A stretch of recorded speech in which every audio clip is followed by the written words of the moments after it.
নমস্কাৰ সকলোকে স্বাগতম জনাইছোঁ। আজি এই ভিডিঅ'ত আমি ত্ৰিকোণমিতি লেছনটোৰ প্ৰথম অনুশীলনীটো আৰম্ভ কৰিম। 8.1-ৰ আমাৰ প্ৰথম প্ৰশ্নটো আছে ত্ৰিভুজ ABC ত্ৰিভুজৰ বি কোণ সমকোণ আৰু AB = 24 সেণ্টিমিটাৰ BC = 7 সেণ্টিমিটাৰ হ'লে তলত দিয়াবিলাক উলিওৱা। আমি ইয়াৰ আগতে সাইন কস টেন এই অনুপাতবিলাকৰ বিষয়ে অকণমান শিকিছিলোঁ। আপোনালোকে যদি চোৱা নাই মই লিংকটো দি দিছোঁ, তাত গৈ আপোনালোকে প্ৰথমে চাই ল'ব পাৰিব। তো এই প্ৰশ্নটো আমি আৰম্ভ কৰাৰ আগতে আমি প্ৰশ্নটোত কি কি দিছে এইখিনি আমি চাই লওঁ। যে প্ৰশ্নটোত কৈছে আমাক এটা ABC এটা ত্ৰিভুজ দিছে আৰু ত্ৰিভুজটোৰ এটা সমকোণী ত্ৰিভুজ যাৰ এংগুল বি কোণটোৰ মানটো 90 ডিগ্ৰী বুলি আমাক প্ৰশ্নটো দি দিছে। আৰু এটা বস্তু আমাক কৈ দিছে কি AB যোনডাল বাহু আছে AB বাহুডালৰ মানটো আছে 24 সেণ্টিমিটাৰ আৰু BC বাহুডালৰ মান 7 সেণ্টিমিটাৰ আছে। তেতিয়াহ'লে আমি তলত যিখিনি অনুপাত দিয়া আছে এই অনুপাতখিনি আমি মানটো উলিয়াব লাগে। তো তাৰ কাৰণে আমি প্ৰথমে লিখি ল'ম যে ত্ৰিভুজ ABC সমকোণী ত্ৰিভুজ আৰু ইয়াৰ এংগল বি টু 90 ডিগ্ৰী দিয়া আছে। দিয়া থকাখিনি আমি প্ৰথমে লিখিলোঁ AB মানটো দিয়া আছে 24 সেণ্টিমিটাৰ BC = 7 সেণ্টিমিটাৰ। একেখিনি বস্তুকে আমি ত্ৰিভুজটো বনাই ল'লোঁ ধুনীয়াকৈ। ত্ৰিভুজটো এইটো আমাৰ বনাই ল'লোঁ, ABC এটা ত্ৰিভুজ বনালোঁ।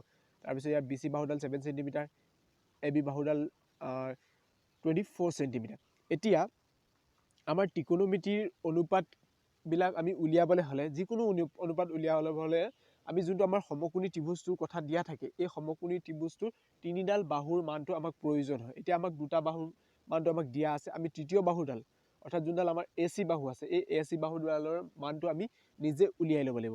তো এইটো কেনেকৈ উলিয়াম, এইটো আমি পাইথাগোৰাছৰ সূত্ৰৰ ব্যৱহাৰ কৰি উলিয়াব পাৰিম। পাইথাগোৰাছৰ সূত্ৰৰ বিষয়ে আমি আগত আলোচনা কৰিছিলোঁ, পাইথাগোৰাছৰ সূত্ৰৰ বিষয়ে আলোচনা কৰিম। পাইথাগোৰাছৰ সূত্ৰটো আছিলে যিডাল আটাইতকৈ দীঘল বাহু অতিভুজ, এই অতিভুজডালৰ বৰ্গৰ স্কোৱাৰ অতিভুজডালৰ বৰ্গ ইকুৱেল টু বাকী আন দুটা বাহুৰ বৰ্গৰ যোগফলৰ সমান। তাৰপিছত আমি পাইথাগোৰাছৰ উপপাদ্য মতে AC স্কোৱাৰ আটাইতকৈ দীঘল বাহুডাল AC স্কোৱাৰ আছে, AC square = AB square plus BC square বহুৱালোঁ। তাৰপিছত AB আৰু BC মানটো আমাৰ প্ৰশ্নটোতে দিয়া আছে, প্ৰশ্নটোৰ পৰা আমি এইকেইটা মানকেইটা ডাইৰেক্ট ইয়াত বহুৱাই দিলোঁ। 24 স্কোৱাৰ বা 7 স্কোৱাৰখিনি আমি বহুৱাই দিলোঁ আৰু এইটো AC স্কোৱাৰ মানটো আমি পালোঁ 625 আৰু ইয়াৰ পৰা যদি ACটো উলিয়াওঁ তেনেহ'লে আমাৰ হ'ব 25 সেণ্টিমিটাৰ। আমি AC বাহুডাল যিডাল আমাৰ বাহুডালৰ মান দিয়া নাছিলে এই বাহুডালৰ মানটো আমি উলিয়াই ল'লোঁ আৰু ইয়াৰ মানটো পালোঁ আমি 25 সেণ্টিমিটাৰ। এতিয়া আমাৰ প্ৰশ্নটো দিছে এক নম্বৰ উলিয়াব দিছে সাইন এ আৰু কছ এ উলিয়াবলৈ দিছে। তো সাইন এ উলিয়াব লাগে। সাইনৰ অনুপাতটো আছিলে sine equal to P/H, sine equal to P/H হয়। কিন্তু আমি ইয়াত চাব লাগিব যে সাইন এ কোনটো কোণৰ কথা কৈছে, আমাক এ কোণটোৰ সাপেক্ষে উলিয়াবলৈ কৈছে। তো এ কোণটোৰ সাপেক্ষে যদি আমি লওঁ তেনেহ'লে তেতিয়া কি হ'ব, আমাৰ এ কোণটোক যদি সাপেক্ষে লওঁ তেনেহ'লে এ কোণটোৰ বিপৰীত যোনডাল বাহু আছে BC যিডাল বাহু আছে মানে 7 সেণ্টিমিটাৰ যিডাল বাহু আছে এইডাল ত্ৰিভুজটোৰ কাৰণে তেতিয়া এডাল লম্ব হৈ যাব, এডাল P হৈ যাব আৰু বিডাল হৈ যাব আমাৰ যোনডাল AB দিয়া আছে এডাল B হৈ যাব। তো এইখিনি আমি আলোচনা কৰিছিলোঁ। তো তাৰ কাৰণে সাইন P/B, P জেগাত হ'ব আমাৰ BC/AC = 7/25। ঠিক তেনেকৈ কছ এ মানটো একেই হ'ব, কছৰ মানটো আছিলে B/H, কছৰ মানটো B/H আছিলে। তো B/H এতিয়া কছ এ কোণটো ওপৰৰ ফালে আছে, তো তাৰ কাৰণে কি হ'ব এ কোণৰ সাপেক্ষে B আমাৰ হ'ব ABডাল B হ'ব আৰু H একেই থাকিব AC থাকিব। তো AB/AC বহুৱালোঁ ইকুৱেল টু 24/25। তাৰপিছত আকৌ আমাৰ 2 নম্বৰটোত কি দিছিলে সাইন চি। এতিয়া সাইন আকৌ আমাক সাইন দুটা দিলে, এটা এক নম্বৰ দিলে সাইন এ আৰু সাইন চি। সাইন এৰ কাৰণেও ইয়াৰ অনুপাতবিলাক বেলেগ হ'ব আৰু চিৰ কাৰণেও বেলেগ হ'ব। এৰ কাৰণে কিহৰ কাৰণে বেলেগ হ'ব, কাৰণ আমি যদি ত্ৰিভুজটো চাওঁ তেতিয়াহ'লে এ কোণটো তলৰ ফালে আছে আৰু চি কোণটো তলৰ ফালে আছে আৰু এই চি কোণটোক সাপেক্ষে কৰি পেলাই বা চি কোণটোক যদি আমি ধৰি পেলাই ইয়াৰ বাহু বা বাহুকেইডাল যদি উলিয়াওঁ চি কোণটোক লৈ পেলাই ইয়াৰ লম্বডাল হ'ব AB হ'ব, ABডাল হ'ব আমাৰ P লম্ব আৰু ভূমি যিডাল আমাৰ বেছ বা B বুলি কওঁ তেতিয়াহ'লে BCডাল হ'ব আমাৰ B। তো এই চি কোণটোৰ সাপেক্ষে যদি সাইন চিটো আমি উলিয়াওঁ তেনেহ'লে আমাৰ সাইন ইকুৱেল টু আছিলে P/H। তো ইয়াৰ কাৰণে P হ'ব আমাৰ এ বিডাল হ'ব পি হৈ যাব আৰু এইচ এ চিডাল হ'ব A B by A C. ইয়াৰ মানটো আমি বহুৱাই দিলোঁ 24/25। তাৰপিছত ঠিক তেনেকৈ কছ চিটোৰ মানটো আমি বহুৱাই দিলোঁ। কছৰ মানটো আছিলে বি বাই এইচ। তো বি বাই এইচৰ মানটো আমি বহুৱাইলোঁ 7/25। এইটো হ'ব আমাৰ আনচাৰটো। তাৰপিছত আমি 2 নম্বৰ প্ৰশ্নটো আলোচনা কৰোঁ। 2 নম্বৰ প্ৰশ্নটো দিছে আমাৰ চিত্ৰত দিছে, চিত্ৰত 10p মাইনাছ কট আৰ ইয়াৰ মানটো আমাক উলিয়াবলৈ দিছে। তাৰ কাৰণে চিত্ৰটো আমাক কি দিছে যে আমি চিত্ৰটো আঁকি ল'লোঁ, পি কিউ আৰ এইটো আমাৰ কিতাপতে দিয়া আছিলে, চিত্ৰটো দিয়াই আছিলে। তো চিত্ৰটোৰ পৰা আমি কি কি পাবলগীয়া আছে, এই পাবলগীয়া বস্তুখিনি আগত লিখি ল'লোঁ।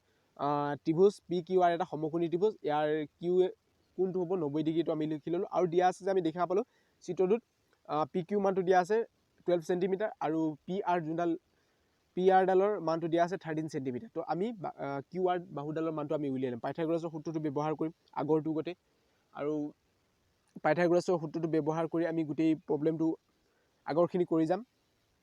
আৰু যাৰ যোনকেইডাল বাহুৰ মানটো দিয়া আছে সেই বাহুকেইডালৰ মানটো বহুৱাই পেলাই আমি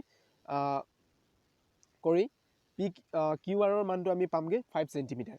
এতিয়া আমাক প্ৰশ্ন দিয়া আছিলে যে 10p মাইনাছ কট আৰ,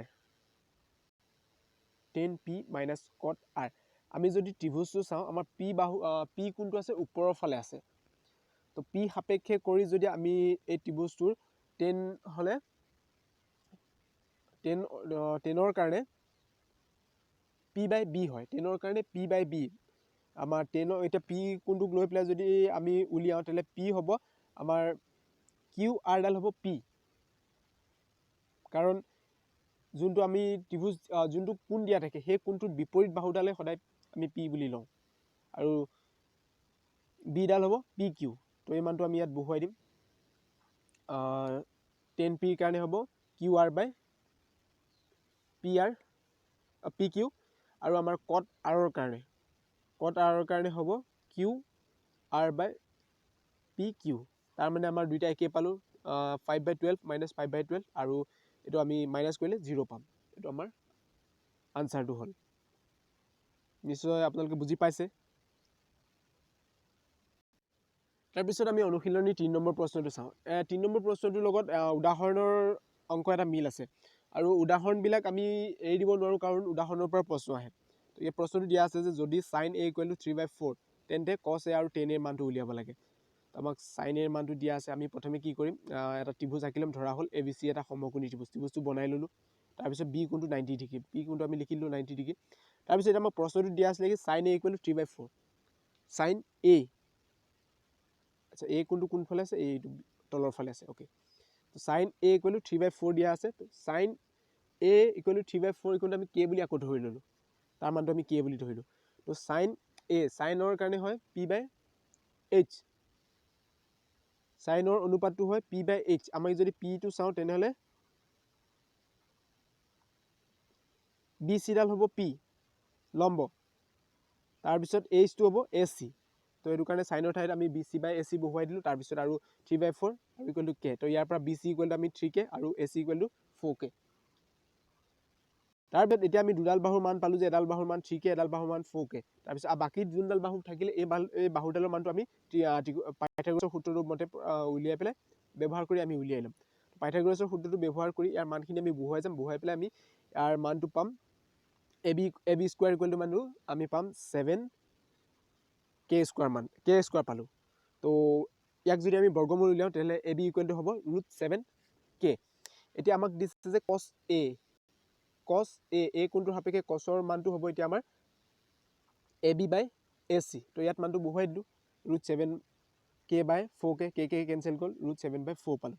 ঠিক তেনেদৰে 10a এৰ মানটো এ কোণৰ সাপেক্ষে উলিয়াবলৈ গৈছে। তো আমাৰ এ কোণটো তলতে আছে, তো গণ্ডগোল একো হ'ব নালাগে। যিডাল আমি লম্ব বুলি ভাবিছোঁ সেইডালেই লম্ব হয়, কিন্তু যদি আমাক চি কোণৰ কথা ক'লেহেঁতেন তেতিয়া আমাৰ লম্বডাল সলনি হ'লহেঁতেন, তলত পৰি থকাডাল আমাৰ লম্ব হ'লহেঁতেন। তো ইয়াৰ পৰা আমি